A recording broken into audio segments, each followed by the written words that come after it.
رمضان ہمیں نیکیوں کی عادت سکھاتا ہے۔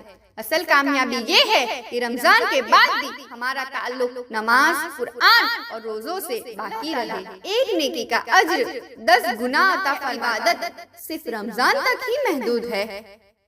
کیا رمضان ختم ہوتے ہی نیکیوں کا سلسلہ بھی ختم ہو جانا چاہیے؟ ہرگز نہیں بہنوں۔ شوال کے 6 روزے کا ایک فائدہ یہ بھی ہے کہ رمضان کی عبادتوں کی قبولیت کی علامت ہوتی ہے۔ السلام علیکم ورحمۃ اللہ وبرکاتہ۔ الحمدللہ رب العالمین والصلاة والسلام علی سید الانبیاء والمرسلین، اما بعد۔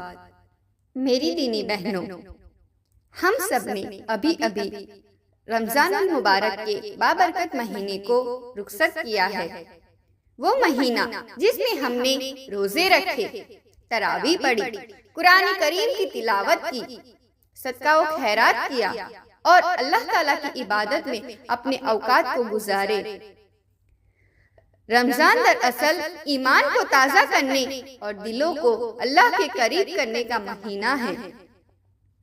لیکن سوال یہ ہے کہ کیا عبادت صرف رمضان تک ہی محدود ہے؟ کیا رمضان ختم ہوتے ہی نیکیوں کا سلسلہ بھی ختم ہو جانا چاہیے؟ ہرگز نہیں۔ اسلام ہمیں یہ تعلیم دیتا ہے کہ بندہ رمضان کے بعد بھی نیکیوں کے راستے پر قائم رہے۔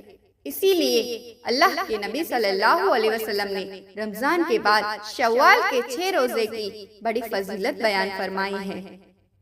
صحیح مسلم میں یہ روایت موجود ہے۔ حضرت ابو ایوب انصاری رضی اللہ عنہ سے روایت ہے کہ رسول صلی اللہ علیہ وسلم نے فرمایا، جس شخص نے رمضان کے روزے رکھے پھر اس کے بعد شوال کے 6 روزے رکھے تو یہ ایسا ہے جیسے اس نے پورے سال کے روزے رکھے۔ ذرا غور کیجئے بہنوں، صرف 6 روزے اور اس کا اجر پورے سال کے روزے کے برابر۔ علماء اس کی حکمت بیان کرتے ہیں کہ اللہ تعالیٰ ایک نیکی کا اجر 10 گنا عطا فرماتا ہے۔ رمضان میں 30 روزے 300 کے برابر ہو جاتے ہیں اور شوال کے 6 روزے 60 کے برابر ہو جاتے ہیں۔ اسی طرح پورے سال کے روزے کا اجر مل جاتا ہے۔ یہ اللہ تعالیٰ کی کتنی بڑی رحمت ہے کہ تھوڑی سی عبادت پر اتنا بڑا اجر عطا فرما دیتا ہے۔ بہنوں، شوال کے 6 روزے کا ایک فائدہ یہ بھی ہے کہ رمضان کی عبادتوں کی قبولیت کی علامت ہوتی ہے، کیونکہ جب اللہ تعالیٰ کسی بندے کے عمل کو قبول فرما لیتا ہے تو اسے اس کے بعد بھی نیکیوں کے عمل کی توفیق عطا فرماتا ہے۔ اسی طرح جیسے فرض نماز کے ساتھ سنت و نفل نمازیں ہوتی ہے جو فرض میں ہونے والی کمی کو پورا کرتی ہے، اسی طرح رمضان کے بعد کے یہ روزے بھی ہمارے روزے میں ہونے والی کوتاہیوں کی تلافی کا سبب بن جاتے ہیں۔ اسی لیے ہمیں چاہیے کہ عید کی خوشیوں کے بعد ان 6 روزے کا اہتمام کریں۔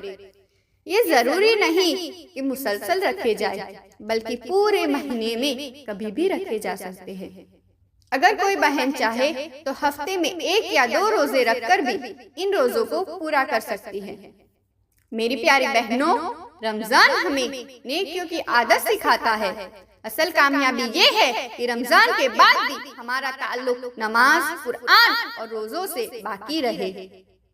آخر میں اللہ تعالیٰ سے دعا گو ہوں، اللہ تعالیٰ ہماری رمضان کے روزے، نمازیں اور عبادتیں قبول فرمائے، ہمیں رمضان کے بعد بھی نیک اعمال کی توفیق عطا فرمائے اور ہمیں شوال کے 6 روزے رکھنے کی سعادت نصیب فرمائے۔ آمین یا رب العالمین۔ والسلام علیکم ورحمۃ اللہ وبرکاتہ۔